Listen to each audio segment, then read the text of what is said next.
Hello viewers. Hello everyone. सबसे पहले सब लोगों को wish you very happy Holi. Now just see, आज हम एक टॉपिक पर बात करने जा रहे हैं। वो टॉपिक क्या है? वो टॉपिक है why Holi. So my dear viewers, अगर हम लोग छोटी सी बात करें कि हम होली क्यों मनाते हैं, स्पेसिफिकली होली का दहन क्यों होता है।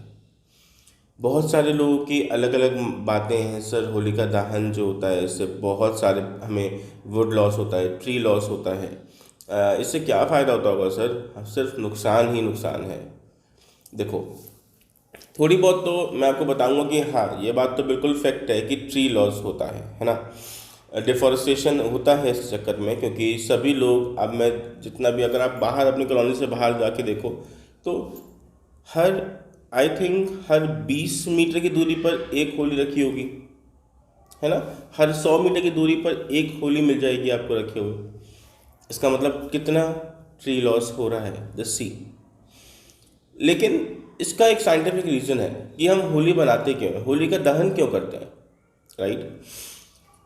उससे पहले मैं आपको बताऊंगा, साइंटिफिक रीज़न को जानने से पहले मैं आपको ये बताऊंगा कि इस बार हमने अपनी सोसाइटी में होली किस तरीके से बनाई, राइट। मतलब होलिका दहन के लिए जो हमने तैयारी करी है वो करी है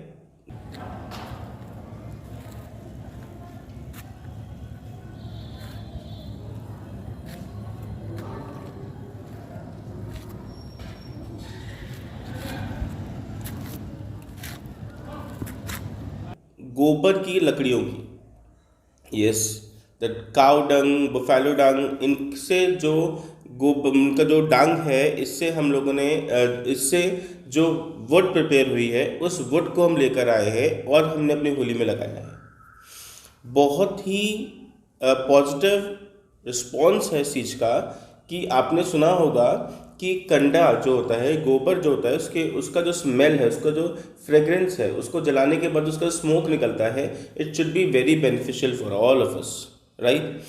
तो बेसिकली मुद्दा, मेन एम होली मनाने का तो सिर्फ यही था कि होली का दहन कैसे हो, लकड़ियों से ना हो, होली का दहन हो काऊ डंग से,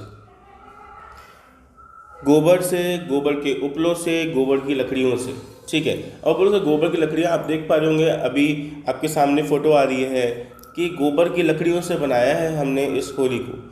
तो इवन ये से बोलते हैं इको होली, है ना, इको होली का दहन, ये बहुत फ़ायदेमंद है ना। पहले दूसरी बात, अब सब इसको बारे में थोड़ा और बाद में जानेंगे, लेकिन पहले ये बात जानते हैं साइंटिफिक रीजन क्या है। What is scientific reason to celebrate Holika Dahan? The scientific reason is that you all see that कि temperature is going to be change, है ना। अब क्या हो रहा है, टेम्परेचर बदल रहा है। बहुत ठंड थी, अब नॉर्मल टेम्परेचर चल रहा है, अब गर्मी होने वाली है ना।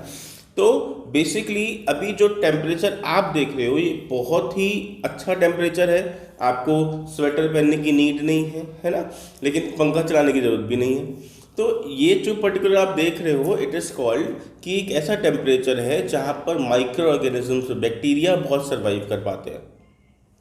आप देखो बाहर निकल के मॉस्किटोज कितने हो गए हैं, उसका रीज़न ही सिर्फ यही है, ये बेस्ट टेम्परेचर है माइक्रो ऑर्गेनिजम्स के लिए, बैक्टीरिया के लिए, मॉस्किटोज़ के लिए, हाउस फ्लाइज के सर्वाइव करना। वो ब्रीडिंग करते हैं इस मौसम में, बहुत सारे फैल चुके हैं। अब किस तरीके से हम उनको हटाएं, क्योंकि धूप भी ऐसी बहुत तेज़ नहीं है कि उनकी उनकी जो सनलाइट है उतनी तेज़ नहीं है कि जिससे कि वो सारे के सारे जो बैक्टीरियाज हैं वो मर जाए। तो फिर करना क्या है? करना है कि लाइक अभी जो हम होलिका दहन करते हैं, इसका बेसिक पर्पस है कि जो उसका जो हीट प्रोड्यूस होता है उसमें से निकलने वाला जो हीट है वो क्या क्रिएट करता है, वो बहुत ज़्यादा जो इन्वायरमेंट में हीट क्रिएट करता है, और इन्वायरमेंट में जब हीट क्रिएट होती है तो उससे बैक्टीरिया मर जाते हैं। अब देखोगा एक प्रथा है हमारी कि जब होलिका दहन होता है हम लोग चक्कर लगाते हैं, है ना, परिक्रमा करते हैं। उसकी परिक्रमा करने का मतलब क्या है? सबको परिक्रमा करनी चाहिए। क्यों? परिक्रमा करने का मीन क्या था, क्यों हमारे बुजुर्गों ने हमसे बोला, क्यों हमारे जो ये पीढ़ी दर पीढ़ी हमारी जो ये चलता आ रहा है, ट्रेडिशन चलता आ रहा है, क्यों है ऐसा। वो इसलिए कि जब आप उसको राउंड एंड राउंड गोल चक्कर लगाते हो तो उसकी जो हीटनेस है उससे आपकी बॉडी भी हीट हो जाती है। उससे जब आपकी बॉडी हीट हो जाती है तो आपकी बॉडी में जो बैक्टीरियाज हैं वो सब मर जाते हैं, और इतने जो आप देख पा रहे हो कि उस पर्टिकुलर जिसका टेम्परेचर इतना ज़्यादा हो जाता है कि वो बैक्टीरियाज को किल करने में बहुत हेल्पफुल होता है। आपको देखिए आपको पता ही होगा, जो जितनी भी रोशनी की तरफ अट्रैक्ट होते हैं सारे इंसेक्ट्स वगैरह, तो ये तो सब तो ऑटोमेटिकली सुसाइड कर लेते हैं उसके में जाके, है ना। तो इट शुड बी कॉल्ड कि होलिका दहन का एक साइंटिफिक रीज़न है, और वो मैंने अभी आपको बताया, इसलिए वो बहुत ज़रूरी है, हमको मनाना चाहिए। लेकिन हाँ, लकड़ियों से नहीं, है ना, लकड़ियों से नहीं, गोबर से बना सकते हैं, कंडों से बना सकते हैं, जिसे हम उपले बोलते हैं, उनसे बना सकते हैं, काऊ डंग केक्स जिसे हम कहते हैं, डंग केक्स कह सकते हैं, उनसे आप बना सकते हो। और मैंने अभी आपको बताया कि आपको पिक्चर में दिख रहा है कि कैसे होली को सेलिब्रेट कर सकते हैं। डंग केक्स के आजकल वुड भी आने लगे हैं, मतलब लकड़ियों की शेप की, उसका शेप भी कर दिया गया लकड़ी को जैसा, और उससे आप क्या कर सकते हो, होली को सेलिब्रेट कर सकते हो। ये आपके बहुत फ़ायदेमंद होगी, है ना। So next day we are going for Holi, Dhulandi means रंगों की होली, जिससे हम रंगों से होली खेलते हैं। तो बेसिकली उस दिन की अगर हम बात करें तो उस दिन भी एक साइंटिफिक रीज़न है, दैट इज़ कि अभी तो हम लोग एक आर्टिफिशियल कलर्स को यूज़ करने लगे हैं, सिंथेटिक कलर्स को यूज़ करने लगे हैं, लेकिन हमारे उस टाइम पर जब ये स्टार्ट हुआ था, उस टाइम पर कलर क्या होते थे, चंदन होता था, हल्दी होती थी, है ना, मेहंदी होती थी, या फिर नीम के पत्तों से बनाकर उसको जो हरा रंग बना दिया, अर्जुन के फूलों से बनाया। तो ये जो अलग अलग पौधों से, फूलों से, पत्तियों से कलर्स बनाए जाते थे, जिसकी वजह से एक बहुत ही हेल्दी हमारी बॉडी के लिए कलर लगता था हमारे ऊपर, और हम उसको उसका जो जब उसको छुड़ाते हैं तो हम उसको मसाज करते थे, और पूरी बॉडी में जो भी बैक्टीरियाज हैं उससे मरते थे। और ये हमारी एक थेरेपी थी जिसे हम बोलते हैं कलर थेरेपी, है ना, ये कलर थेरेपी देता था हमको।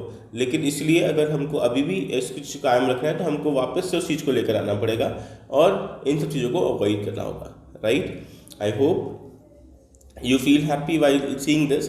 इसका एक रीज़न और भी है जो हम कभी नहीं भूल सकते, जो हमारे दादा दादी ने हमको कहानियाँ सुनाई हैं, वो भी इसका एक बहुत बड़ा रीज़न है।